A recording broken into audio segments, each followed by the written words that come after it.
Hello. Welcome to our video about data gathering in the room remodeling project. This video about our recent data gathering and analysis project for interior design technology. This project is an integral part of our ongoing mission to understand and improve the user experience for individuals using our design website. To begin, we designed and implemented 3 surveys through Google Forms and also conducted 3 tests and interviews.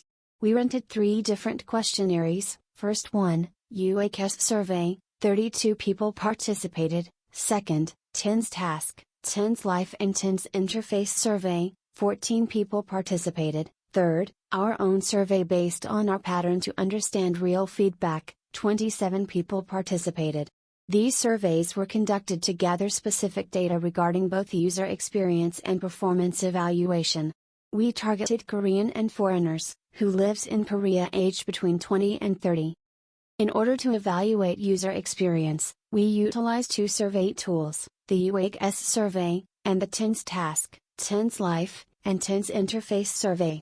Both of these tools are well regarded in the field for their ability to provide insightful data about user experiences.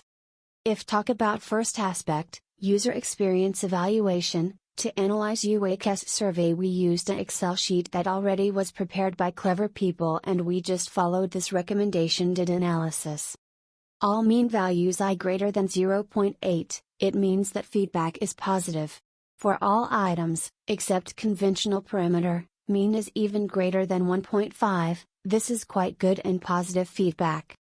For items, easy/complicated, clear/confusing, interesting/not interesting, mean even greater than 2, that means extremely positive feedback.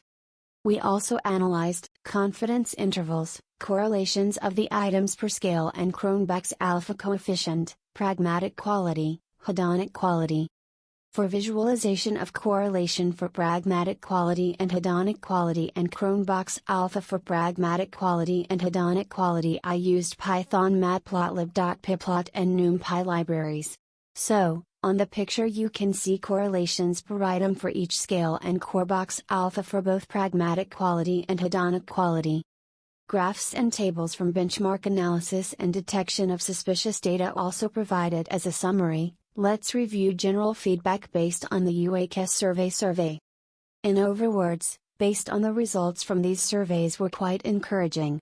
Overall, they indicated a generally positive user experience, with our tools being perceived as user-friendly. Many participants reported enjoyment during the design process. The process was interesting for users and it is a key indicator of a successful user interface.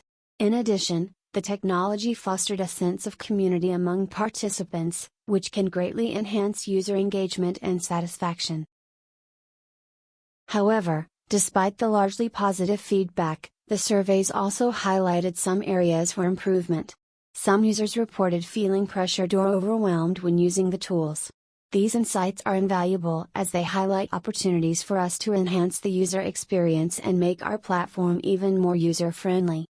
Next, following TENS pattern we analyzed the feedback that we received from our second survey.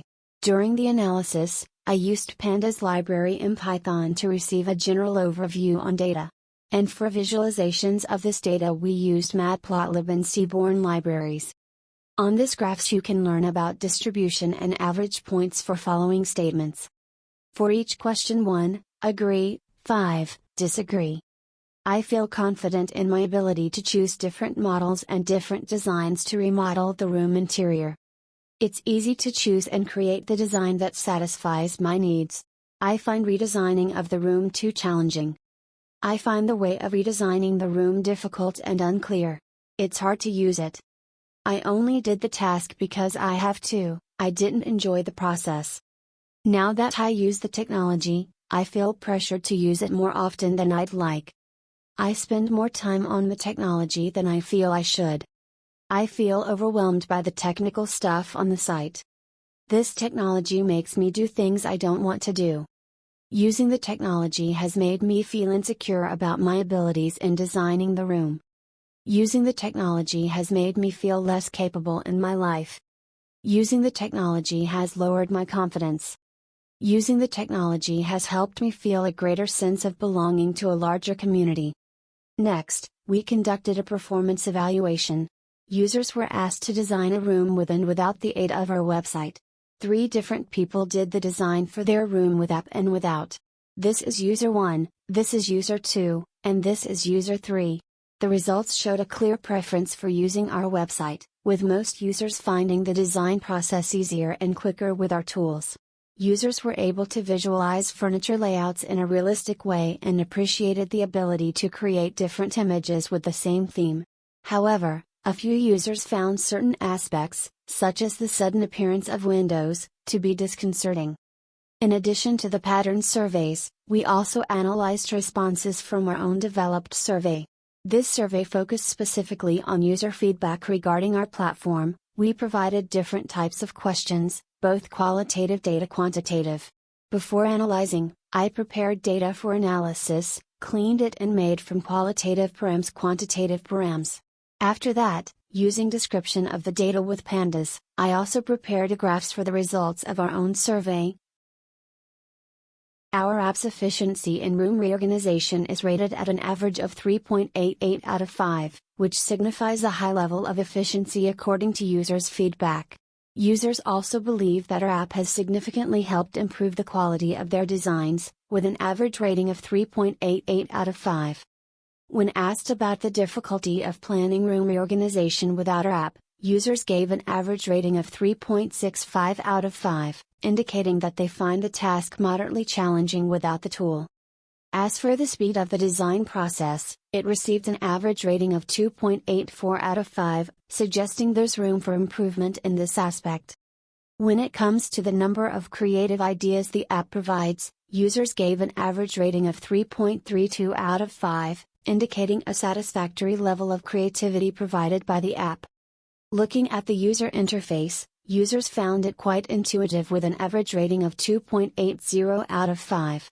Furthermore, first-time users found our website easy to use, with an average rating of 2.42 out of 5. Lastly, regarding the convenience of navigation on the website, users gave an average rating of 2.38 out of 5, indicating that they find the website relatively easy to navigate. The majority of responses were positive, with users appreciating the tool's functionality and ease of use. However, constructive feedback was also received, with users suggesting improvements such as better handling of image outputs, clear progress indicators, and more flexible design options. Also, based on open questions, we received some useful feedback. Positive feedback: we've had a lot of positive comments. Phrases like good, awesome, and the design is good frequently popped up in the feedback. These comments indicate a high level of general satisfaction among our users with the current design output of our tool. Constructive feedback: our users have also given us constructive feedback, which is key to our ongoing development. Some users suggested improvements such as better handling of image outputs and speeding up the response time. We appreciate this feedback as it gives us specific areas to focus on for enhancing the performance and functionality of our tool. Moving on to suggestions for improvement. No suggestions. Interestingly, a significant number of respondents had no additional comments, indicating a high level of satisfaction with our tool as it currently stands. Other ideas: however, some users did have ideas for improvement. These included increasing the variety of options available in the design process, as well as improving the user experience by having clearer progress indicators. Next, let's talk about additional features. No additional features. A large portion of respondents were satisfied with the current features. This implies that our tool is effectively meeting their needs at present. New features. There were, however, some suggestions for new features. These included adding a dark theme, and introducing the possibility of interaction with generative AI. These are exciting ideas that we will consider for future development. Customization: some users expressed interest in more customization features. They would like to be able to change room colors, and have more flexibility in design options. On the whole, the average opinion across responses was positive. Users appreciate our tool's functionality and ease of use. However, there is a desire for more detailed customization and user interface improvements. This feedback is immensely valuable as we continue to develop and refine our tool. To conclude, the data we have gathered has provided us with invaluable insights into user experience and performance. It has highlighted the strengths of our platform, whilst also identifying areas where we can make improvements. These findings will guide our ongoing efforts to refine our interior design technology and ensure it continues to meet the needs of our users. Thank you for joining us for this presentation.